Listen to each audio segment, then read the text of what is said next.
What's up, guys? Today I'm going to be showing you how to make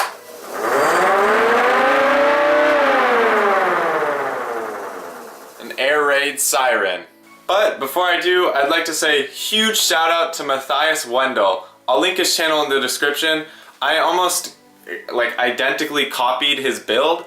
I just thought that it'd be interesting for me to make, and I wanted to add a little bit of my own creation and thought process to it. And since I didn't have a really strong motor, then I wanted to come up with using a hand drill.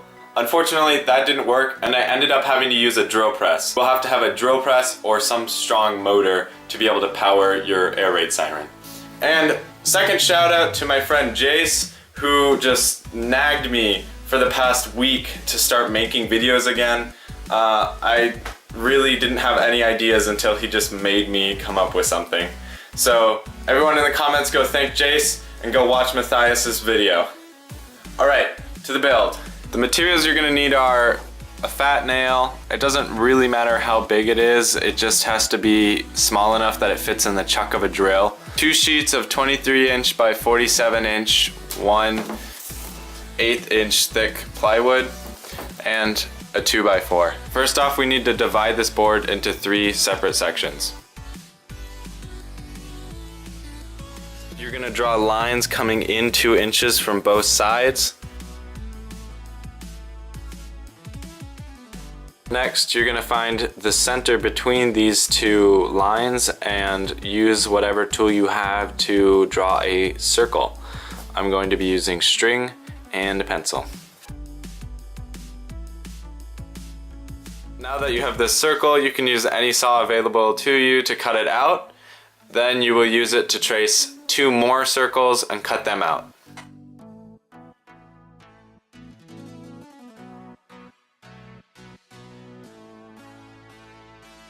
Now I have a piece of plywood that I've cut into a little bit that extends all the way this way. And I've put a nail in the center where the center of the circle is.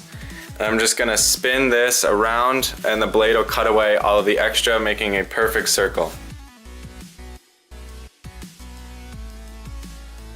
Once you've cut all 3 circles out, on 2 of the circles you're gonna measure in 2 inches and then draw another circle. We will be cutting out the inside circle so that you have a donut. Now with this circle, you're gonna mark every 3 7/8 around the entire circumference. Now that I've marked all 10 increments around the circumference of the circle, I need to create a template for veins that'll go over each one of these blue lines. I've already done that. This is what mine look like. I don't think it matters too much what they look like. They should just have a inward curve on this side and an outward curve on this side, and then reach from the top to the bottom. Then I'm going to take this template and I will duplicate it on the 2x4, creating 10, 1 for each line. This is what I have to deal with. Oh my gosh! Now that I've drawn the template on the 2x4, I'm going to cut them all out on the bandsaw.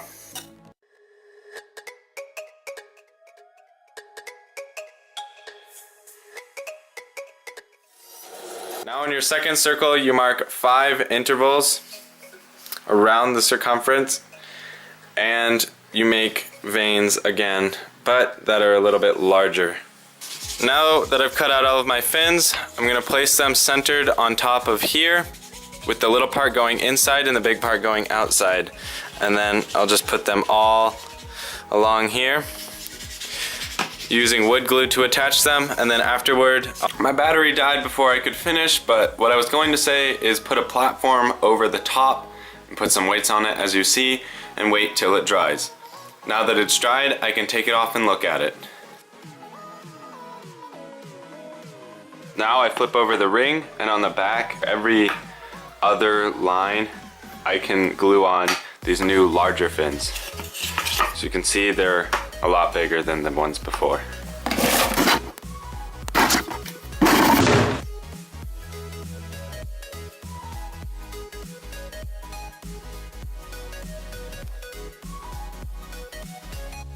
Now while we're waiting for that to finish gluing up, we can begin to start on the outer rings.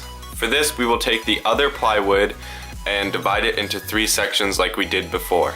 Once you've done that, you want to find the center between the line and the edge, and then you're going to make a circle that goes entirely from one end to the other end. And now that you've done that, you're going to take your original circle and you're going to trace around it, making the center in the same place. And then we will cut out this line and the inner line, giving us a larger donut. Now I'm just going to cut out the circles.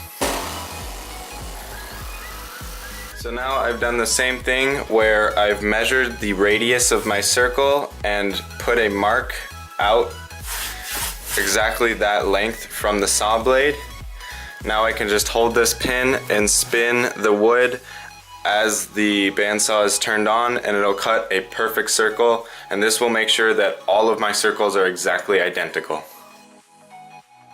Now I'm just gonna go ahead and trace and cut 2 more circles out, doing exactly the same thing I just did. So now that we've cut out all 3 of our circles, we can start to cut out the inside donut.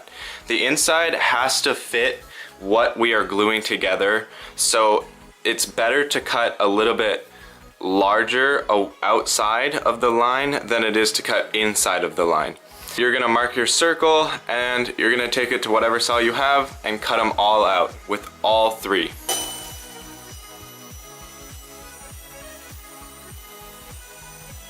Now I do have my 3 donuts cut out that'll fit around the inside with all the veins in it.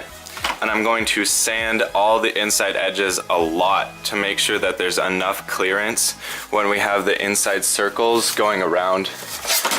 It's gonna have to go like that. So I'm gonna sand the inside of these and then we can get on to the next step. The glue still hasn't dried yet, so I'm gonna move on to the next step. I'm going to be attaching this system onto the nail, and the nail is going to be the axis that spins the inside veins. So I need a better system to attach the nail than just putting it directly on this thin 1/8 piece of plywood. So I'm going to cut out a little circle in this 2x4, glue it on top of here, and then drill a hole through all of it, and that'll hopefully hold the nail better onto the system. And I might cut more than just one so that, you know, it's a little more structurally sound.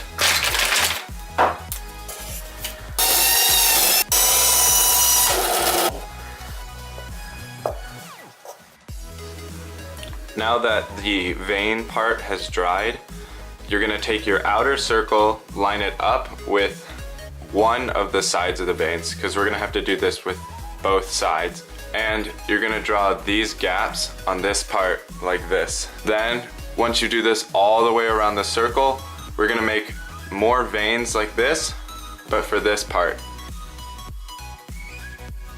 So this is the wind vane template I'm gonna use. It just lays here. When you're cutting them out, make sure that you cut the inside exactly with the actual inside of this loop, because this is what's gonna have the other veins turning inside of it, and you want complete clearance on the inside. If it hangs over the outside, that's fine. So if you cut it a little too large, then it's fine to have it hang over the outside. Now I'm gonna go cut 10 of these out of my 2x4 and glue them onto this ring.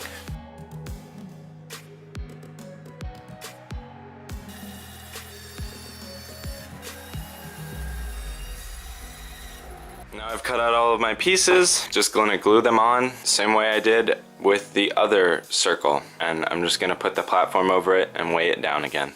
Now while that is drying, we're gonna take this nail, we're gonna cut off the point, and we're gonna flatten one edge so that it can be tightened in the chuck of a drill.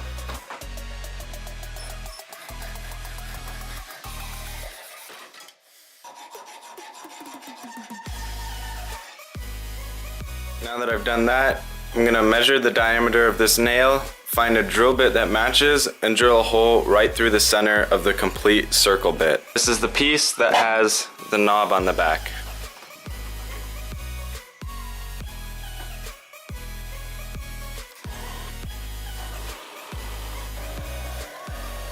Now that we have this all drilled through, we can finally attach the double layered vanes. Make sure that you're centering this as well as you can so that there's none of these vanes hanging over the edges, and then glue it into place. We're gonna take the outer ring and another donut layer and put that on top of the outer ring and glue that into place, making sure that the inside edges line up.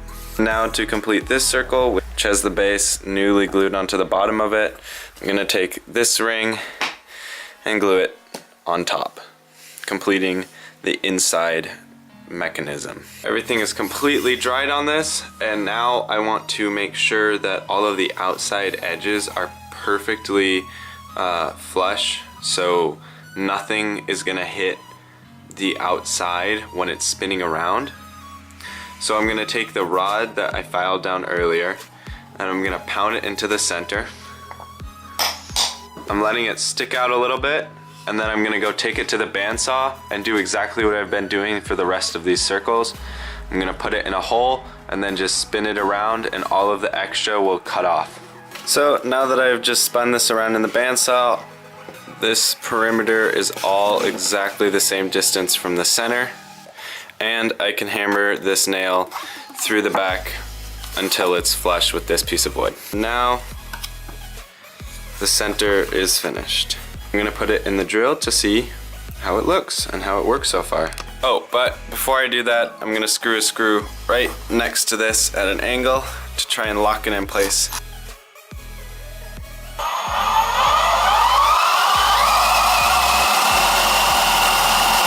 So that test showed me that I'm gonna need a piece of wood a little bit stronger than the 2x4, because that just split right in half. So I have a chunk of 3/4 inch ply. I'm gonna glue this all together and drill a hole through it just like I did before. Glue that smack dab in the middle, and then hopefully this will hold the rod a little better. Also, if you noticed it didn't make sound, that's because it doesn't have the outer ring around it. It won't make sound until I have that there. So now I've got the thick outer ring around the smaller ring, and this is the second layer for this, so I've lined it up so that all of these ports are blocked, and then I will draw on top where the new pieces have to go, where the new fins on the outside have to go to block these parts as well. So that is the next step. I'm just gonna start marking in between them.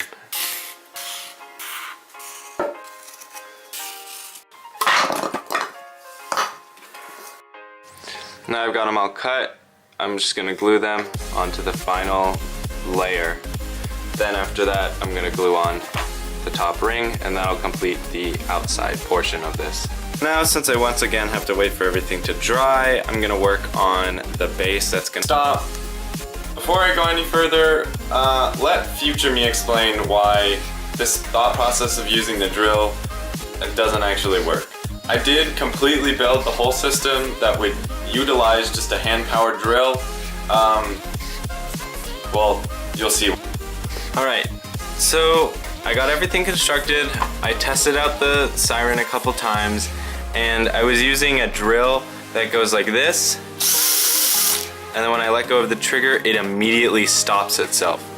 This was a huge problem because that meant that it had the spinning momentum of the entire cylinder on it, and as soon as it tried to stop it, it had to stop all of that momentum, and it just completely destroyed the drill. I'd like to say I knew that already. I'm not stupid. If you lightly release the trigger, then it'll slowly ramp down the speed. But for some reason the drill it must have overheated or something and immediately stopped on me, and the momentum kept carrying it, and so drill's broken. Heads up, make sure that your drill either automatically just slowly ramps down or you ramp it down with your finger. Moving on to the next thing. This is the scariest moment of my life. Not really, but I have put my drill press on its side and tried to mount it using the chuck, and we're gonna see if this works. This is extremely ill-advised.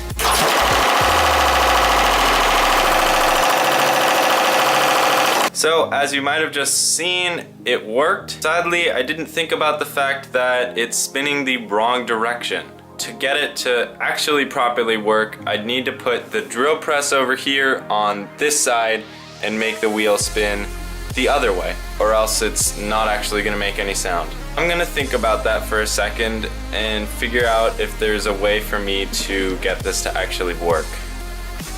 The fix that I ended up making, instead of reversing the whole entire system itself, because I can't actually reverse the turning of a drill press, I broke off the rod, and instead of having it come out the bottom of this, it now comes out the top of it, which then spins the correct direction.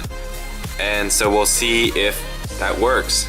All right, moment of truth, here it goes.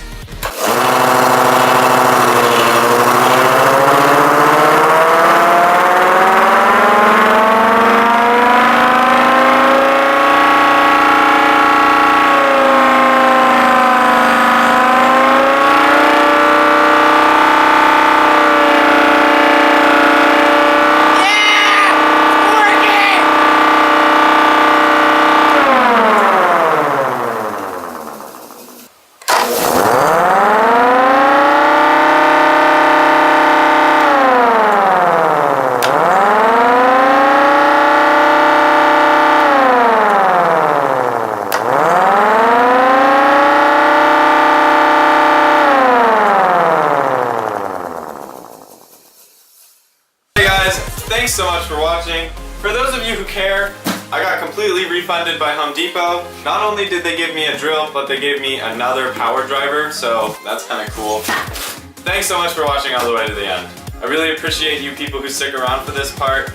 Please consider subscribing if you like the video, like it up. I mean, I assume if you're watching this long, then you did like it. If you didn't like it, go ahead, have a dislike, put a comment in saying you're a copycat.